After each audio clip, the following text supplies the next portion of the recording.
Today I shall discuss the salient points in JINA Guidelines 2021. I have previously made videos on JINA Guidelines 2019 and 2020 also.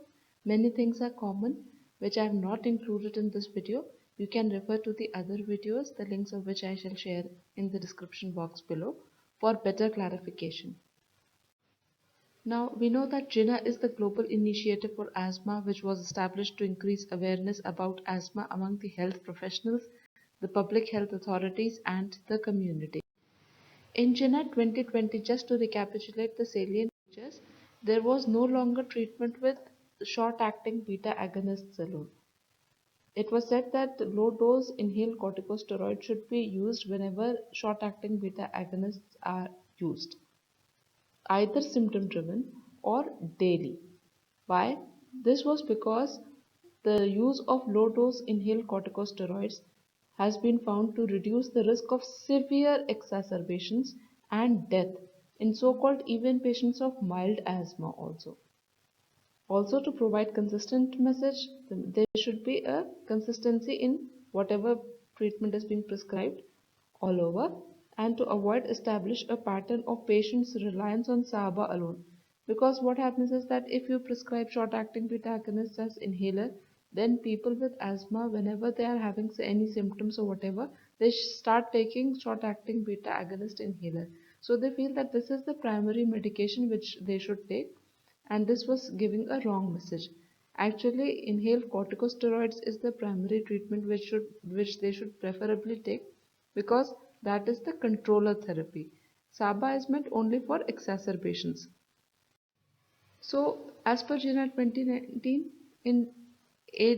as per JINA 2020, in the age group 6 to 11 years, the preferred reliever therapy was as needed SABA, and in more than 12 years of age, more than equal to 12 years of age, the first choice of reliever therapy was low-dose inhaled corticosteroids, that is formoterol, and the second choice was short-acting beta agonists. Now, in this age group, more than equal to 12 years of age group, if the patient is taking ICS formoterol as the controller therapy, then that should also be the preferred reliever therapy, and a single inhaler ought to be used for this purpose. This inhaler was referred to as SMART. SMART is single inhaler for both maintenance and relief. If the patient was taking ICS LABA, then other than formoterol as the controller therapy, as needed SABA was the preferred therapy. Also, JINA 2020 had introduced this short algorithm of assess, adjust, and review.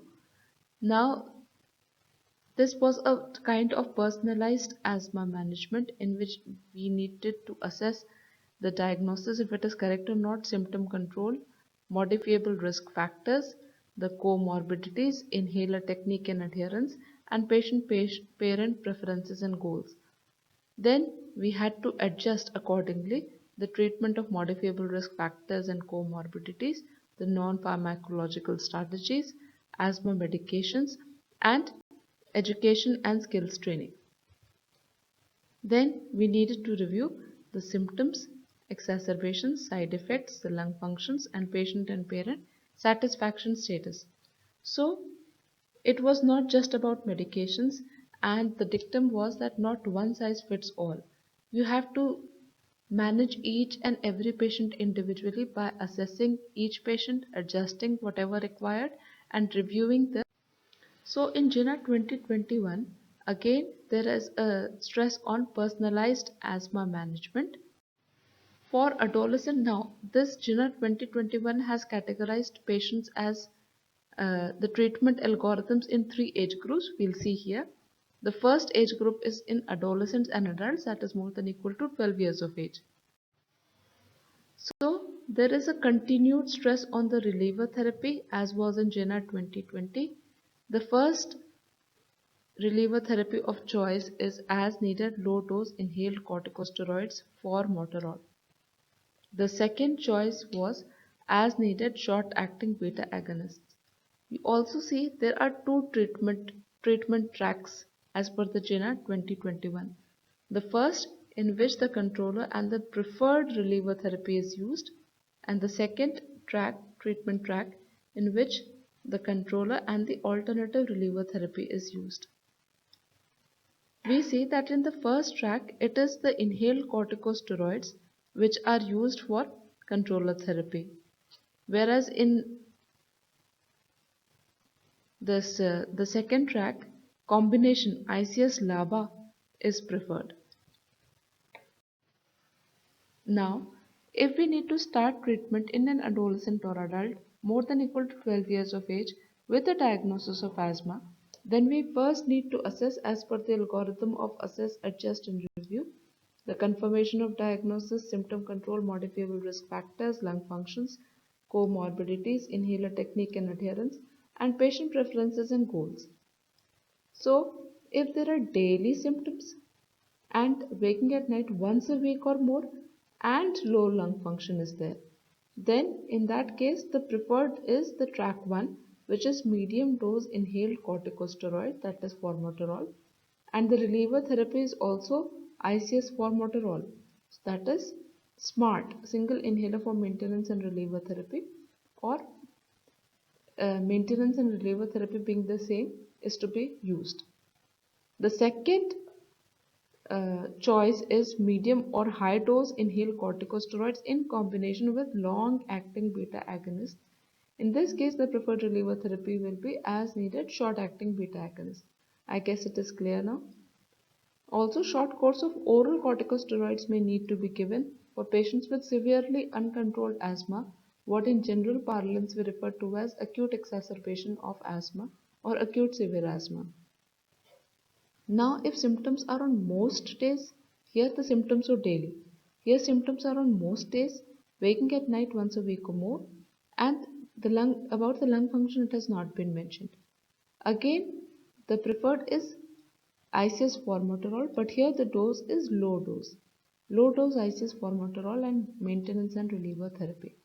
And here it is low dose inhaled corticosteroids with LABA combination, and the preferred reliever is as needed short acting beta agonists. If the symptoms are twice a month but not on most days, then in that case you need to give as needed low dose ICS formoterol, and the second option is low dose inhaled corticosteroids without combining long acting beta agonists, and the reliever therapy is short acting beta agonists. But if the symptoms are not even twice a month, then in that case you need to give as needed low dose ICS formoterol and take low dose ICS whenever SABA is taken. Why is there so much stress on ICS containing therapy, which we had seen in the previous scene also? Because even if symptoms are infrequent, it reduces the risk of severe exacerbations and death, and also the need for oral corticosteroids. The second change, which is in JINA 2021, is about certain definitions. First thing is that JINA 2021 prefers not to distinguish between intermittent and mild persistent. In even earlier guidelines, it was referred to as mild intermittent category of asthma. But JINA 2021, it preferably does not want to differentiate between mild intermittent and mild persistent categories, and therefore it considers reviewing the definition, which it would do in the next guidelines. The second thing is that it has defined severe asthma. Now here it has defined severe asthma which remains uncontrolled despite optimized treatment with high dose inhaled corticosteroids and LABA combination, or which requires high dose inhaled corticosteroid LABA combination to prevent from becoming uncontrolled. The third thing, as a hint of it was already given in JINA 2020 guidelines, maintenance and reliever therapy are preferably to be the same, that is inhaled corticosteroid formoterol, and this is to be used in steps 3 to 5. Again, because it reduces the risk of severe exacerbations and death even in mild asthma. Then one important feature which JINA 2021 has introduced is add-on long-acting muscarinic antagonists, that is LAMAs. Now, a combination of ICS LAVA-LAMA is to be used if asthma is persistently uncontrolled despite ICS LAVA, despite high dose ICS and long-acting beta agonists. Now, an example is tiotropium bromide, which is to be used as a separate inhaler in ages more than equal to 6 years. This has been found to modestly improve lung function, though symptoms don't show much of difference, and it also may increase the time to severe exacerbations requiring oral corticosteroid administration. Patients with severe exacerbations must be ensured to have received sufficient inhaled corticosteroids and at least medium dose ICS LAVA before considering an add-on LAMA. An important feature which JINA 2021 has introduced is the introduction of azithromycin. It says that add-on azithromycin at least 3 times per week has been shown to significantly reduce exacerbations in those taking high-dose inhaled corticosteroid LAVA combination or those having both eosinophilic or non-eosinophilic kind of asthma. But before adding on azithromycin, one must check sputum for atypical mycobacteria, check ECG for long QTc, and consider the risk of increasing azithromycin resistance in their local population wheresoever they are prescribing. Now coming on to the second age group, which is age group of children 6 to 11 years, which most of the pediatricians see. Here also we see that in comparison with the adults and the adolescents, there is a single track, and the preferred reliever therapy is short-acting beta agonist or ICS formoterol as maintenance and reliever therapy in steps 3 and 4. So, whenever a child between the age group of 6 to 11 years has presented to you with symptoms of asthma, you first need to assess the diagnosis, symptom and risk factors, comorbidities, inhaler technique adherence, and child and parent preferences and goals.